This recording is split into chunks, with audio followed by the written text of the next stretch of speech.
Baik, Shalom. Oke, pagi hari ini kita akan belajar dengan satu tema, yaitu orang berdosa dan anugerah. Sekali lagi, tema kita pagi hari ini adalah orang berdosa dan anugerah. Mari kita baca Alkitab kita dalam Roma 5 ayat 19 dan Roma 5 ayat 15.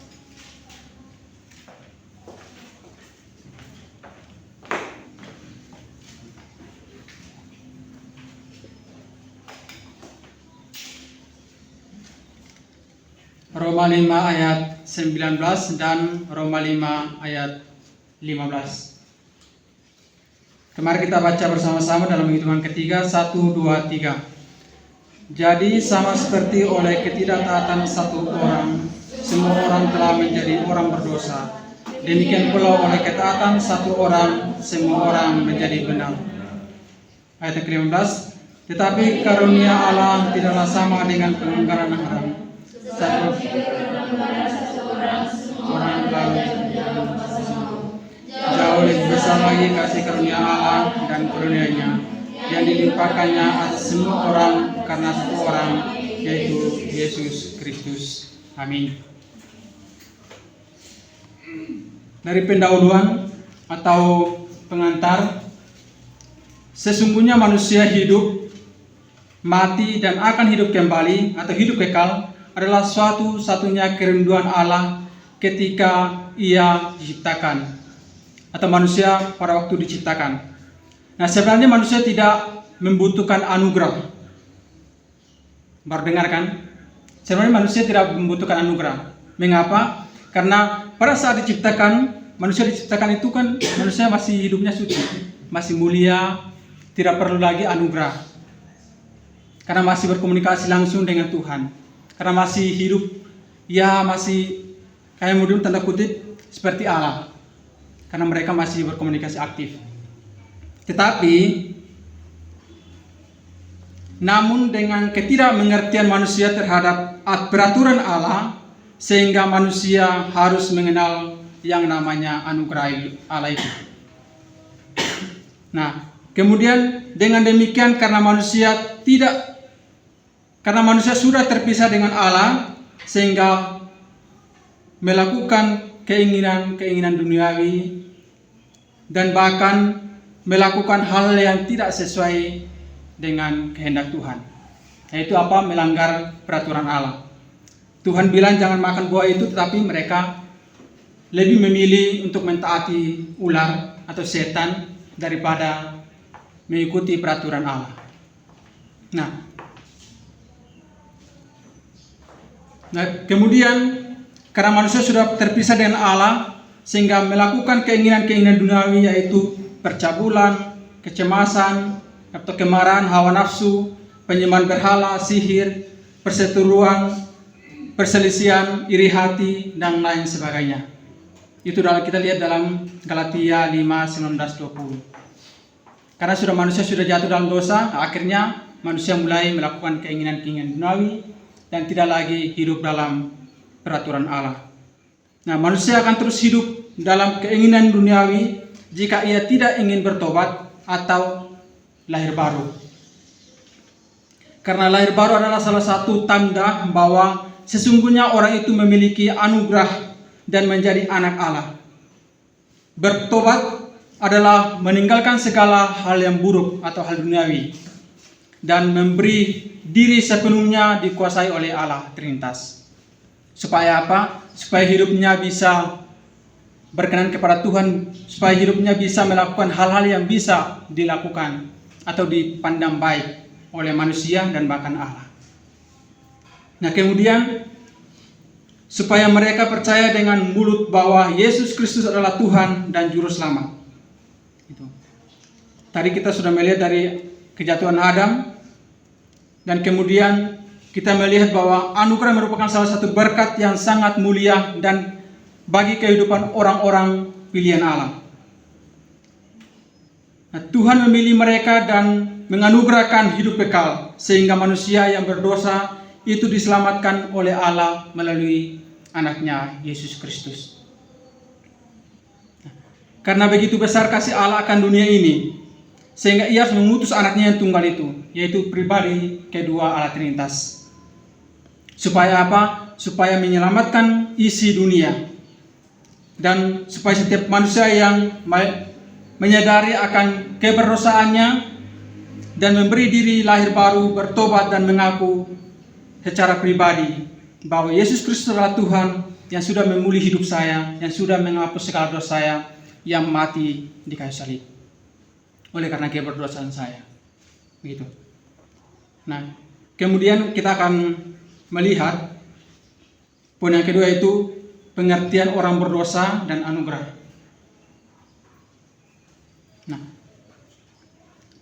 di situ ketika manusia jatuh dalam dosa, terbentuklah istilah kasih karunia. Nah, pada waktu Adam memakan buah yang dilarang oleh Allah, Adam mulai mengenal dosa. Dari kejatuhan itulah manusia mengenal yang namanya anugerah itu. Ketika mereka memakan buah itu, ketika mereka memakan buah itu, lalu Tuhan kan turun, atau ya Tuhan kan jalan, mereka mendengar suara langkah Tuhan. Lalu Tuhan bertanya, Adam, di manakah engkau? Untung Tuhan bilang, kamu nanya. Tapi itu kalau memang waktu itu memang istilah itu ada, Tuhan langsung murka atau langsung musnahkan menjadi debu.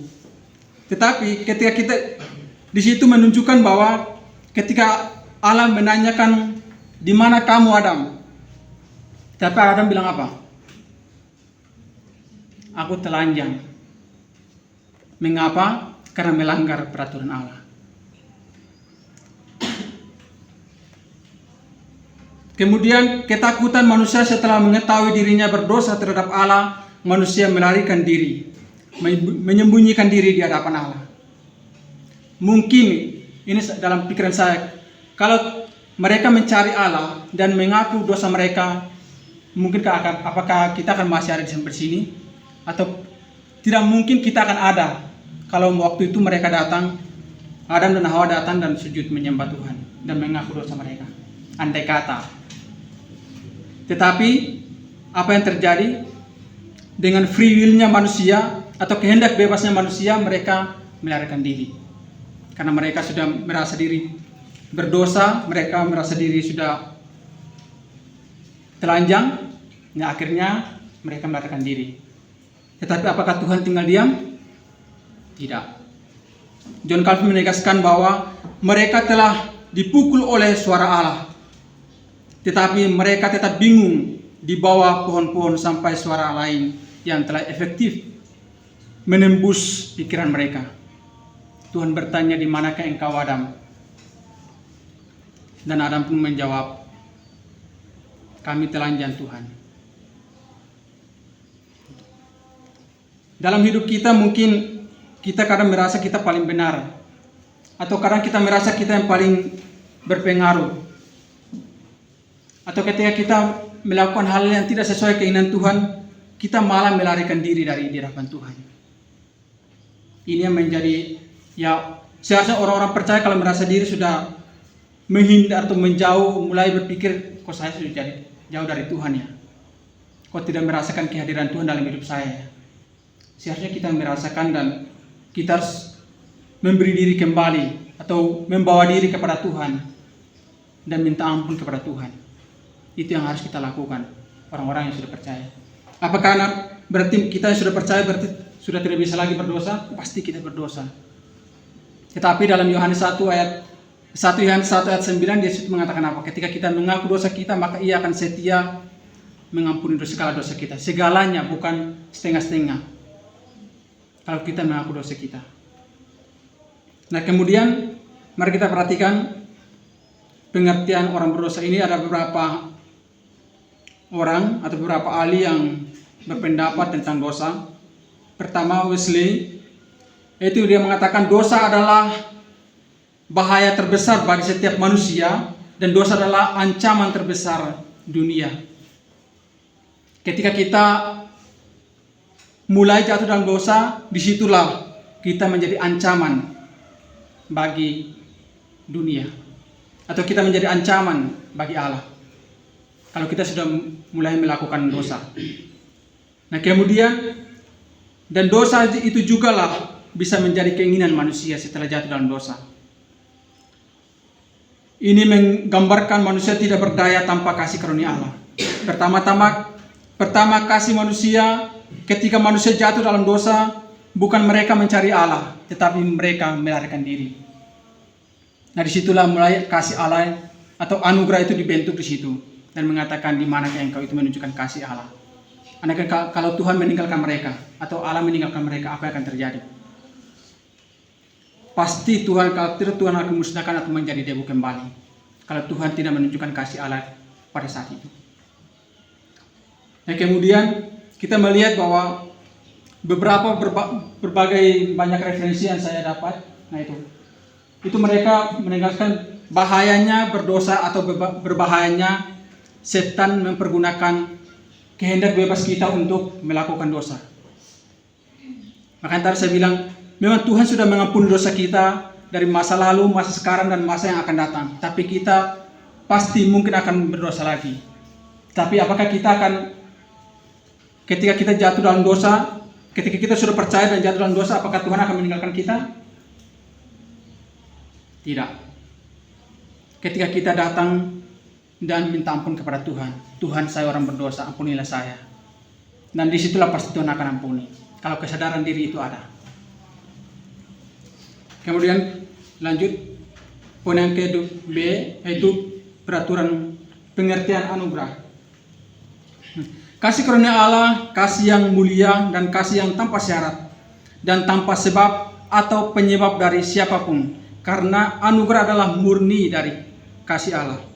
Anugerah di dalam Alkitab dapat dipahami dalam dua bagian. Jadi anugerah itu diberikan kepada manusia, tidak ada penyebab, tidak ada sebab. Kita ini tidak layak. Sebenarnya tidak layak untuk diampuni. Tidak layak untuk Yesus Kristus datang ke dunia hanya untuk mati. Perbedaan kita dengan Tuhan Yesus, yaitu Yesus datang untuk mati, kalau kita lahir untuk hidup. Itu perbedaannya. Nah, dengan demikian, yang tadi saya sampaikan dalam Alkitab dalam dua bagian, anugerah itu yang pertama manfaat atau kemurahan yang tidak layak diterima. Kemurahan Allah seharusnya kita tidak layak, tetapi Allah melayakkan kita untuk menerima anugerah itu. Supaya apa? Kita yang tadinya harusnya binasa, yang tadinya seharusnya dimurkai atau dibinasakan, hidup kekal dalam neraka, tetapi Allah memilih kita. Yaitu dibentuknya remnant. Itu orang-orang sisa, orang-orang yang tunas, yang dipilih Tuhan. Gitu. Maka dari itulah Allah memilih kita. Kita dulu di kampung nggak tahu kita mau buat apa. Kalau kita masih hidup di kampung mungkin minum mabuk lah, pencuri dan lain sebagainya.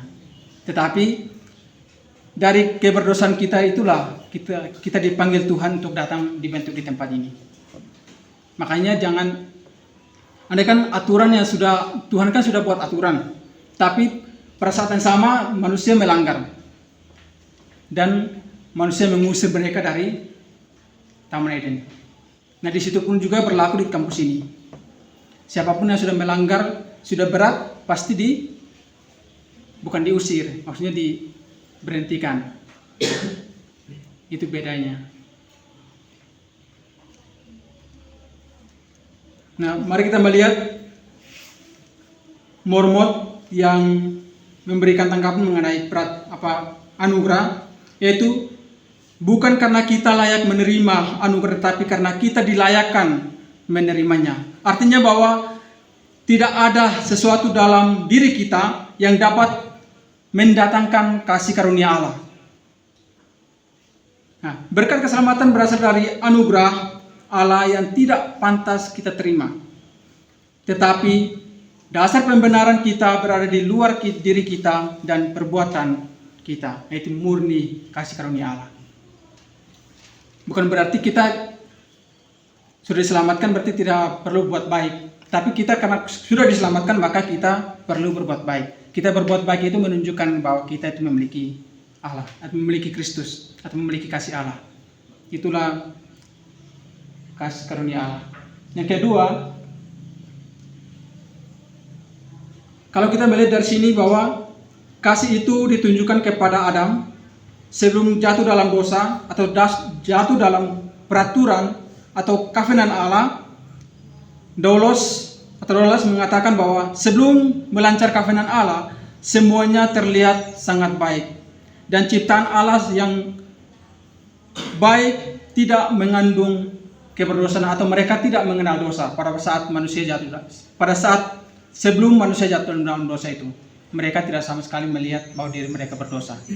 Tetapi ketika mereka jatuh dalam dosa, disitulah bahwa mereka mengenal dirinya berdosa. Nah, mari kita perhatikan poin pembahasan. Cuma 3, tapi saya akan, waktunya singkat, dan berapa menit lagi saya akan sampaikan dengan singkat. Yang pertama, manusia kehilangan kemuliaan Allah ketika melanggar perintah Tuhan. Ketika kita melihat dalam Roma 3 ayat 23 dan 10, karena semua orang telah berbuat dosa dan telah kehilangan kemuliaan Allah.